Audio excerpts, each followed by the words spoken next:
आपको क्या लगता है सफलता के लिए सबसे ज्यादा जरूरी क्या है? रॉबर्ट ग्रीन कहते हैं स्किल, टोनी रॉबिन्स कहते हैं फोकस, पर जिम रॉन कहते हैं सबसे जरूरी है खुद पर काम करने का एटीट्यूड। आखिरी दिन तक वर्क ऑन योरसेल्फ, ताकि कोई हादसा, कोई फेलियर, कोई ब्रेकअप तुम्हें हिला ना पाए। मैंने इस वीडियो के लिए 6 पावरफुल पर्सनैलिटीज को पढ़ा जो लाखों परेशानियों के बावजूद खुद को बेहतर करते रहे। मैंने इनसे 6 प्रिंसिपल सीखे जिनकी मदद से हम आज से ही आगे बढ़ना शुरू कर सकते हैं। खुद से जीतने वालों को मेरा सलाम और प्रणाम। कंट्रोल योर मीनिंग मेकर, मतलब निकालने वाले मन को कंट्रोल करो। एक छोटा सा लड़का था जिसका जानबूझकर पैर तोड़ दिया गया। वो हमेशा के लिए लंगड़ा हो गया। उसे दुख में डूब जाना चाहिए था, लेकिन उसने दुनिया को दिखाया कि एक छोटा सा एटीट्यूड शिफ्ट सबसे बड़े दर्द को भी इनर स्ट्रेंथ में बदल सकता है। एपिक्टेटस गुलामी में जन्मे थे। एक बार मालिक ने गुस्से में आकर उनका पैर तोड़ दिया, लेकिन एपिक्टेटस न दुखी हुए न लाचार बने। उन्होंने कहा, यह शरीर सिर्फ मिट्टी की मूर्ति है जिसे किसी भी आकार में ढाला जा सकता है। उन्होंने खुद को लंगड़ेपन के दुख से पूरी तरह डिटैच कर लिया। वे जिंदगी भर लंगड़ाते रहे। लोग उनसे कहते, आप अपंग हो, इतनी लंबी यात्रा कैसे कर लेते हो? एपिक्टेटस कहते, जितनी बार ये शरीर लंगड़ाता है उतनी बार मुझे याद आता है कि केवल शरीर खंडित हुआ है, लेकिन मेरी इच्छा शक्ति अटूट है। उन्होंने कहा, लंगड़ाना डिसेबिलिटी नहीं बल्कि एक रिमाइंडर है कि मेरी इच्छा शक्ति शरीर से बहुत बड़ी है, इसलिए मैं बस चलता जाता हूं। दोस्तों, किसी भी इवेंट और इमोशन के बीच मीनिंग का ब्रिज होता है और हमारा मन मीनिंग मेकिंग मशीन है। आप घटना को जो मतलब देते हो उसी मतलब पर आपकी पर्सनल स्टोरी खड़ी हो जाती है। गलत मीनिंग से गलत स्टोरी और गलत इमोशंस जन्म लेते हैं और गलत इमोशंस आपके एक्शंस को अपाहिज बना देते हैं। आपको क्या करना है? अगली बार कोई स्थिति परेशान करे तो खुद से ये 3 सवाल पूछो। अभी क्या घटना हुई? जवाब आएगा, मैं ट्रैफिक में फंसा हूं। रिफ्रेम करो, ये घटना मेरे किस फायदे के लिए हुई है? फिर एक्शन, मैं अभी कौन सा एक्शन ले सकता हूं? मैं बॉक्स ब्रीदिंग से अपना माइंड काम रीसेट कर सकता हूं। छोटे से पॉजिटिव मीनिंग का बड़ा चेंज होता है। स्टडीज दिखाती हैं कि मतलब बदलने से 30% स्ट्रेस कम हो जाता है। अगला principle, create pressure to evolve. जब वीणा के तार कसकर खींचे जाते हैं तभी उनसे मधुर संगीत निकलता है। वैसे ही प्रेशर और बोर्डम आपको बेहतर होने पर मजबूर कर देते हैं। एंथनी बचपन से राइटर बनना चाहता था। माता पिता की टीवी से मौत हो गई।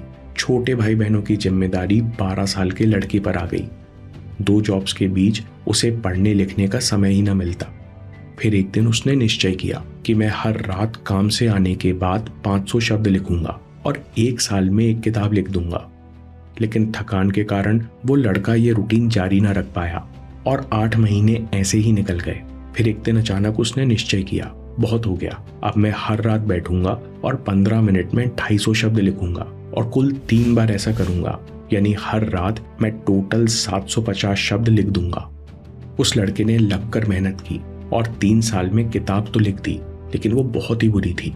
एंथनी खुद कहते हैं कि मेरे विचारों में कोई नयापन नहीं था। किताब लोगों को बिल्कुल पसंद नहीं आई, लेकिन फिर भी मेरी जीत हुई। 60 दिनों के प्रेशर ने मुझे फटाफट सोचना और लिखना सिखा दिया। मुझे थकान के बावजूद बैठना सिखा दिया। मेरी सेल्फ आइडेंटिटी भी बदली। मैं अपनी नज़रों में आम लड़के से लेखक बन गया और आगे चलकर इसी स्किल के चलते मैंने 47 किताबें लिखी। दोस्तों, किताब एंटी फ्रेजाइल में मैंने कमाल का शब्द पढ़ा, हर्मीसेस, यानी वो चीज़ जो ज़्यादा मात्रा में जहर है लेकिन वही कम मात्रा में वरदान बन जाती है। जैसे सही मात्रा में प्रेशर और बोर्डम आपको इवॉल्व और रिवायर होने के लिए मजबूर करता है। हम एंथनी की तरह 2 चीजें कर सकते हैं। पहला, खुद प्रेशर और बोर्डम चुनो। मन को आसानी से मजा मत दो, क्योंकि जब दूसरे रेस्ट्रिक्शंस लगाते हैं तो ईगो विद्रोह करता है, पर खुद करते हो तो यही ईगो इवॉल्व होता है। दूसरा, छोटा सा प्रेशर बनाने के लिए स्प्रिंट वर्क करो। अगले 30 मिनट में बिना रुके 5 पेज लिखो या 10 कठिन सवाल हल करो। प्रेशर के कारण आप धीरे धीरे इवॉल्व होते जाओगे। तीसरा प्रिंसिपल है लर्न माइक्रो कमिटमेंट्स। यूरोप में एक बहुत बड़ा टाइट रोप वॉकर था। जो जमीन से 150 फीट ऊपर बिना किसी सहारे के चलता। कई लोगों ने उसे चैलेंज किया, उसने कई करतब भी दिखाए, लेकिन उसका रिकॉर्ड था कि वो आज तक नीचे नहीं गिरा। फिर एक साइकोलॉजिस्ट ने शातिर चाल चली, एक्सपेरिमेंट के नाम पर नीचे एक बहुत बड़ा सेफ्टी नेट लगवा दिया। उसी दिन वो कलाकार अपनी लाइफ में पहली बार गिरा। उस रात कलाकार ने अपनी डायरी में लिखा, जब नीचे नेट नहीं होता है तो मेरा दिमाग जानता है कि गिरने का कोई ऑप्शन ही नहीं है। वो 100% चलने पर फोकस करता है। लेकिन जैसे ही नीचे नेट लगा, मेरे दिमाग ने अनजाने में 1% मेहनत बचा ली। 100% फोकस और मेहनत यूज करने के लिए हमें बार बार कमिट करना होगा। इसके लिए माइक्रो कमिटमेंट शुरू करो, छोटे छोटे टास्क के लिए छोटे छोटे कमिटमेंट। दोस्तों, ये तरीका मैं आपको फिर से बता रहा हूँ क्योंकि इसे मैंने भी बोरिंग और डिफिकल्ट कामों के लिए आजमाना शुरू किया। खासकर दोपहर के बाद जब फोकस करना कठिन होता है, तब इस टेक्निक से मुझे हर बार नया जोश और फोकस महसूस हुआ। टास्क काफी जल्दी होने लगे। अगली बार जब भी कोई काम शुरू करो तो खुद को ये 3 कमांड दो। पहला, नाउ, दिस इज इट, यही वो पल है, मुझे अभी शुरू करना है। दूसरा, हार्ड, अगले 30 मिनट में अपनी लिमिट्स टेस्ट कर रहा हूं। तीसरा, मुझे बेहतरीन काम करना है क्योंकि ऑर्डिनरी काम करने का या दूसरा काम करने का ऑप्शन ही खत्म हो चुका है। माइक्रो लेवल पर 100% कमिट करने का लॉन्ग टर्म फायदा यह है कि इससे माइंड शिफ्ट होता है। आप सबकॉन्शियसली बड़े गोल्स के लिए भी अपने आप कमिट करने लगते हो। अगला principle, take risk to learn fast, क्योंकि सफलता कोई इत्तेफाक नहीं बल्कि प्रोबेबिलिटी की इक्वेशन है। जॉर्डन पीटरसन कहते हैं कि लाइफ लूडो का खेल है, जितनी बार डाइस फेंकोगे जीतने के चांसेस उतने ही बढ़ेंगे। अपनी बारी पर न चलना सबसे बड़ी बेवकूफ़ी है। याद रखना, रिस्क न लेना ही दुनिया का सबसे बड़ा रिस्क है। माइकल जॉर्डन ने अपनी लाइफ में 9000 से ज़्यादा शॉट्स मिस किए और 300 से ज़्यादा गेम हारे। कई बार पूरी टीम की उम्मीद उन पर थी, पर वो लास्ट शॉट भी मिस कर गए। सालों तक उनकी टीम फाइनल, सेमीफाइनल तक नहीं पहुंच पाई, लेकिन हर हार ने उन्हें तोड़ा नहीं बल्कि तराशा। हर फेलियर ने उन्हें सिखाया कि प्रेशर के तूफान में कैसे स्थिर खड़ा होना है। वे हर बार और ज्यादा स्ट्रॉन्ग, डिसिप्लिन्ड और डेंजरस बनकर लौटे। नतीजा, वे 6 बार NBA फाइनल्स पहुंचे और 6 के 6 टाइटल्स जीते। क्योंकि फेलियर एक लर्निंग अलार्म है। आपका दिमाग ज्यादा अलर्ट हो जाता है और इसे सही तरह से यूज करो तो आपकी लर्निंग स्पीड दुगनी हो जाती है। इलॉन मस्क ने अपनी जिंदगी में बहुत फेलियर देखे। इसके लिए उन्होंने एक तरीका बना लिया। वे हर फेलियर के बाद 2 सवाल पूछते। पहला, मैंने अभी कहाँ रिस्क लिया था, अब मुझे क्या बदलना है। इसी माइंडसेट से वो खुद को बेहतर करते गए। टेस्ला और स्पेसएक्स खड़ा कर दिया। इसलिए दोस्तों, रिस्क लो, पूरा गेम खेलो और साथ में सीखते जाओ। याद रखना, हर नो आपको अगले यस के 1 कदम और नजदीक ले जाता है। 5वां principle, never complain, never explain. ये प्रिंसिपल प्रेशर में आपका ऑरा एम्पलीफाई करेगा। एक बार सरदार पटेल अदालत में दलील पेश कर रहे थे। इसी दौरान उन्हें एक टेलीग्राम मिला। उन्होंने उसे पढ़ा, चुपचाप अपनी जेब में रखा और अपना लीगल आर्ग्यूमेंट जारी रखा।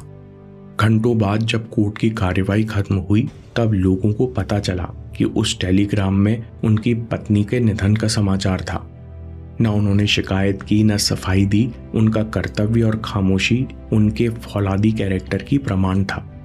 फिर 1947 में जब सरदार वल्लभ भाई पटेल को 562 रियासतों को एकजुट करना था, तो विरोधियों ने उनकी बहुत आलोचना की, उन पर जानलेवा हमले भी करवाए।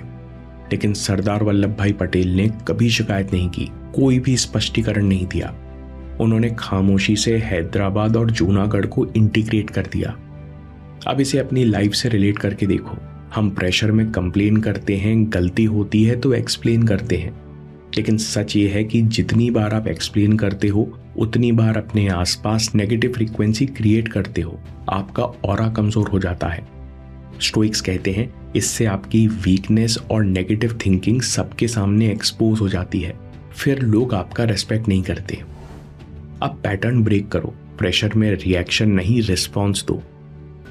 जब भी कोई अटैक, क्रिटिसिज्म सामने आए तो स्माइल करो, गहरी सांस लो, आवाज को स्टेबल रखो। सिर्फ उस एक बेहतर बैलेंस्ड एक्शन के बारे में सोचो जो आप अभी ले सकते हो। अगला प्रिंसिपल है train your ability to go deep. Miyamoto Musashi ने कहा था 1000 दिन ट्रेनिंग के लिए और 10,000 दिन रिफाइनमेंट के लिए।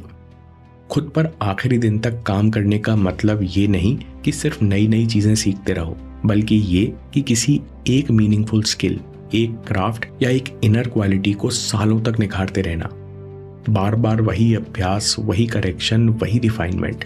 जो दुनिया को बोरिंग लगता है वो आपकी असली ताकत बनता है, क्योंकि सरफेस लर्निंग आपको सिर्फ बिजी रखती है, लेकिन डेप्थ लर्निंग के लिए आपको सीखने की नई टेक्निक्स अपनानी पड़ती हैं। थोड़ा सा बेहतर करने के लिए खुद को पुश करना पड़ता है, इसलिए डेप्थ आपको रेयर बनाती है।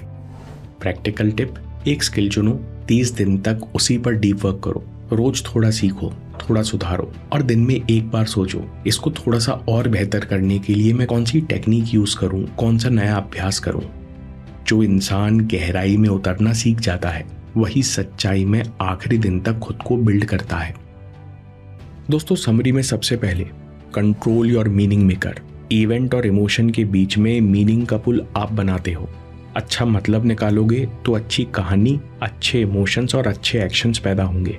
कुछ हो जाए तो पूछो इस घटना में मेरा क्या फायदा है। दूसरा, क्रिएट प्रेशर टू इवॉल्व। कम मात्रा में जहर भी दवा बन जाता है।